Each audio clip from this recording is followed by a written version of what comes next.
Muy buenos días, estimados alumnos, espero que se encuentren muy bien. El día de hoy continuamos con esta unidad que corresponde a los textos no literarios y vamos a ver específicamente hoy dentro de los medios masivos de comunicación los géneros de opinión. Dentro de estos vamos a ver el artículo de opinión, la editorial y la carta al director. El objetivo para esta sesión, para esta clase, va a ser comprender estructura y contenido de los géneros de opinión de la prensa escrita. Antes de avanzar, vamos a recordar brevemente lo que vimos en la clase anterior. Recuerden que vimos los géneros informativos. El día de hoy toca de opinión. La clase pasada fue de textos informativos. Dentro de estos vimos la noticia y el reportaje. Eran ambos bastante similares. Sin embargo, la noticia que, bueno, los dos son bastante objetivos, entregan información objetiva, marcada por la actualidad, la novedad y el interés, pero la noticia está más vinculada a la información inmediata, lo que ha ocurrido el día anterior, ¿verdad? Siempre con novedad. Ahí se manifiestan como modos del discurso la narración y la descripción. Tenían como función dentro de las funciones del lenguaje, ¿verdad?, que predominaba la función representativa o referencial, algunos aspectos lingüísticos, el uso de la tercera persona, adjetivos especificativos y siempre una sintaxis sencilla que sea amable al lector, para que el lector pueda enterarse de los sucesos. Vimos la estructura, hablamos de un epígrafe o antitítulo, un titular, una bajada de título que complementa lo que se dice en el titular, una lead o entrada que suele responder a estas preguntas del periodismo, ¿verdad?, de la noticia, y el cuerpo donde se va desarrollando todo, siempre de una relación desde lo más relevante a los detalles, aquellos aspectos quizás menos relevantes de la noticia. Debe ser clara, breve, concisa, objetiva e impersonal. Y por otro lado teníamos el reportaje, que dijimos que era básicamente como una ampliación de la noticia, una investigación más bien exhaustiva, donde podían aparecer relatos, voces de las personas involucradas en los hechos, y tenía una estructura un tanto similar a la noticia. Sin embargo, esta es mucho más extensa, tiene recursos estilísticos mucho más variados. Puede aparecer narración en primera o tercera persona o en segunda persona retórica. Te puede dar entrada a citas personales de las personas involucradas en la noticia, o sea, en los hechos en los cuales se está refiriendo este reportaje. Y el lenguaje es más connotativo que en las noticias. Recuerden que todo es bien objetivo y denotativo en la noticia, y en el reportaje pueden introducirse otros recursos. Ahora vamos con esto que es la función de opinar, ¿verdad?, que corresponde a este tipo de géneros de opinión. Básicamente se cumple mediante la presentación de diversas opiniones, críticas y puntos de vista, juicios de valor de parte de quien los emite. Se cumple mediante esto opiniones, críticas, puntos de vista, por medio de textos producidos por personas particulares, dando su particular forma de opinión. En estos textos podemos encontrar cartas al director, columnas de opinión y el editorial. La lectura de estos puntos de vista ayudan a formar la opinión de los lectores. Obviamente esto genera debate, que se hable de algún determinado tema, y muchos temas candentes, la educación. Hoy en día el tema principal del cual deberíamos estar hablando es si aprobar o rechazar la idea de tener una nueva constitución. Tenemos de distintos tipos de textos argumentativos. Estos son argumentativos porque dan opiniones e intentan convencer. Dentro de los géneros periodísticos que hablábamos de opinión, analicemos ahora y veamos cuáles encontramos. Veamos este texto, dice crisis crisis o una oportunidad para la innovación educativa. Y aquí está firmado por Alejandra Ratia, directora ejecutiva de Fundación Educar 2020, Gonzalo Plaza, director ejecutivo de la Fundación 99, Tomás Recart, director ejecutivo de Enseña Chile, Organizaciones de Acción Colectiva por la Educación. Y el texto dice: la crisis nos permite renovar el sentido de urgencia sobre los programas de transformación que ya desde antes veíamos como necesarios. Una crisis nos abre los ojos, nos revela puntos ciegos, nos permite reconocer nuevas oportunidades y desarrollar una cultura de mejora continua. En este momento crucial para la escuela, parte importante de nuestros esfuerzos debería estar destinado a pensar, compartir y construir el sistema educativo del siglo XXI que estamos éticamente obligados a impulsar con urgencia. Es ahí donde se presenta su posición con respecto al tema del cual se está hablando, y cabe destacar que aquí desde un principio podemos encontrar los responsables, quienes emiten este discurso, ¿verdad? Quienes escriben este texto y que son parte de fundaciones relacionadas a la educación. Esto nos dice mucho con respecto a este tipo de texto, que es el siguiente. Esta era una columna o artículo de opinión. ¿Y por qué era un artículo de opinión?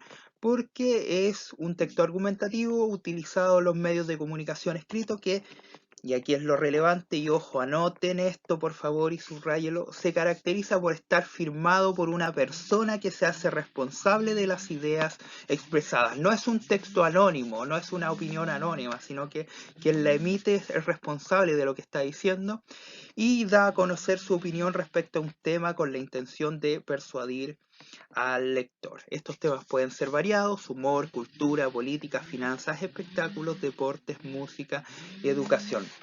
Y ojo, algo que también recalcar con respecto a este tipo de texto, a este género, es que efectivamente la mayor parte de estas columnas son escritas por personas relacionadas a la temática de la cual se está hablando, por lo tanto dan un punto de vista informado y de alguna manera documentado de lo que se está diciendo. Como leíamos en el artículo anterior, eran las personas que firmaban este documento, este texto, eran parte de fundaciones, y estas fundaciones estaban relacionadas a la educación. La primera de ellas se llamaba Educación 2020. Por lo tanto, podemos inferir que estas personas saben de lo que están hablando y pueden dar su punto de vista desde la experiencia y desde el estudio de la determinada temática a la cual se estaba refiriendo. Pasemos al siguiente texto. Dice: señor director, es muy importante que por fin un obispo nos entregue un mensaje lleno de verdad y esperanza.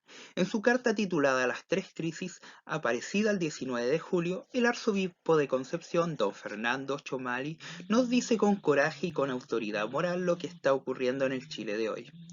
Viendo una muchedumbre donde se mezclaban hombres de todas las ideologías, de todos los partidos políticos, de varias religiones, de todas las clases sociales y de los más diversos ámbitos de la cultura, levantó su vigorosa voz para expresar: yo creo que es posible construir la patria y además es posible no renunciar a diversas maneras de pensar, porque cada uno de nosotros debe aportar algo a esta construcción tan bella que se llama Chile. Agregando después: por el amor de Dios, únanse, Chile vale más que cada uno de nosotros. En su carta el obispo Chomali nos advierte: no hay fuente de violencia más grande que el hambre, la desesperación y la sensación de sentirse debajo de la mesa. Esto lo escribió Reinaldo Zapanchail. Básicamente, si nosotros nos centramos en la estructura y parte del contenido de esta carta, encontramos que está dirigida a un director. Dice: señor director. Y esto básicamente hace referencia al director del periódico al cual se ha enviado esta carta. Aquí Aquí aparece, podemos encontrar que está hablando sobre la carta titulada Las tres crisis, aparecida el 19 de julio. Ese es el objeto sobre el cual se está hablando, sobre el cual está dando una opinión esta persona que envió la carta. Si nos damos cuenta por el contenido, podemos tomar en cuenta que hay un tema de interés social detrás de lo que detrás del contenido de esta carta, la cual sobre la cual se está dando una opinión. Y acá más abajo podemos encontrar las ideas planteadas por esta persona llamada Reinaldo Zapata. ¿Qué podemos inferir a partir de esto? Que si es una carta que se está enviando al director del periódico, quien la envía es un lector de este periódico. Esto tiene un nombre y lo vamos a ver ahora. Esto es una carta al director. ¿Y qué es una carta al director? Básicamente es una sección tradicional de los medios escritos de comunicación masiva que permite a cualquier lector expresar libremente sus opiniones sobre un asunto en general, que pueda involucrarlo a lo personal, que despierte el interés de un grupo social y que afecte a una comunidad o al país entero. Ejemplos: pronunciarse sobre materias de educación, criticar a algunas autoridades o apoyar decisiones gubernamentales, etc. Esto se desarrolla en las cartas al director. ¿Por qué se llaman así? Porque tienen el formato de una carta y son enviadas por parte de lectores de un determinado diario, al director de este. Y son publicadas en los diarios.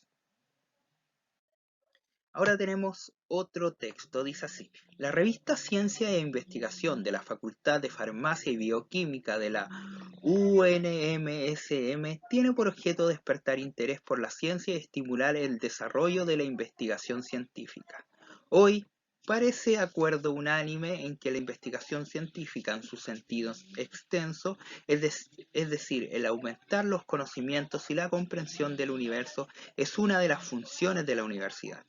No siempre ha sido así, y si bien en sus orígenes la universidad fue un centro muy activo de indagación intelectual, durante mucho tiempo las universidades eran principalmente, cuando no exclusivamente, lugares para la transmisión de conocimientos adquiridos.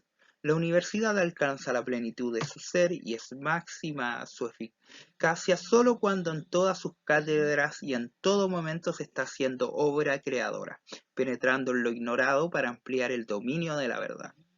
Aquí básicamente encontramos un texto que de alguna manera está firmado por un colectivo, una opinión colectiva, de un juicio institucional. ¿Cuál es esa institución? La Facultad de Farmacia y Bioquímica de la UNMSM y su revista de Ciencia y Investigación. Da un juicio institucional formulando una idea ideológica de lo que es este medio de comunicación. Y acá podemos encontrar la idea que está planteando este medio, que es básicamente que la investigación científica es una de las funciones principales de la universidad, el aumentar los conocimientos y la comprensión del universo es un aspecto central de lo que compone la vida de una universidad. Eso es lo que se está planteando. ¿Y qué tipo de texto estamos encontrando acá? Lo vamos a ver a continuación. El texto que vimos anteriormente corresponde a la editorial, que es básicamente un texto expositivo argumentativo, normalmente no firmado, que explica, valora y juzga un hecho noticioso o promueve una idea de especial importancia.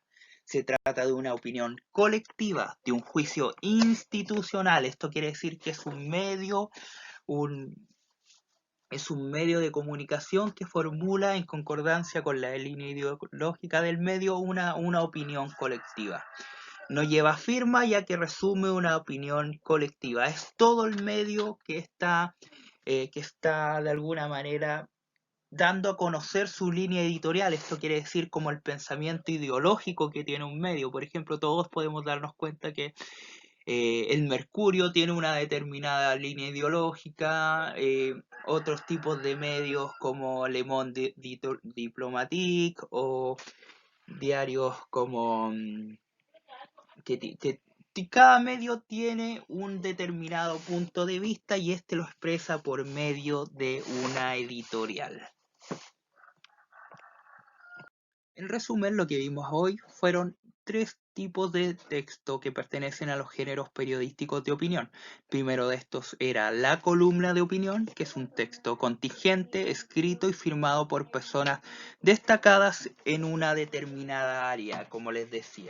Es firmado por personas quienes expresan su forma particular de ver un tema y generalmente son personas que tienen conocimiento del tema. Teníamos también la carta al director, que es un texto contingente y escrito por lectores del periódico y enviados al medio. Y por último teníamos la editorial, que es un texto que representa la ideología de una institución y que no lleva firma, dado que es un texto colectivo. Eso ha sido la clase de hoy. Continuaremos viendo más géneros. Vamos a ver los géneros interpretativos o mixtos. Y así continuaremos con los contenidos de los medios masivos de comunicación. Espero que tengan un excelente día, una excelente tarde y nos escucharemos en una próxima clase.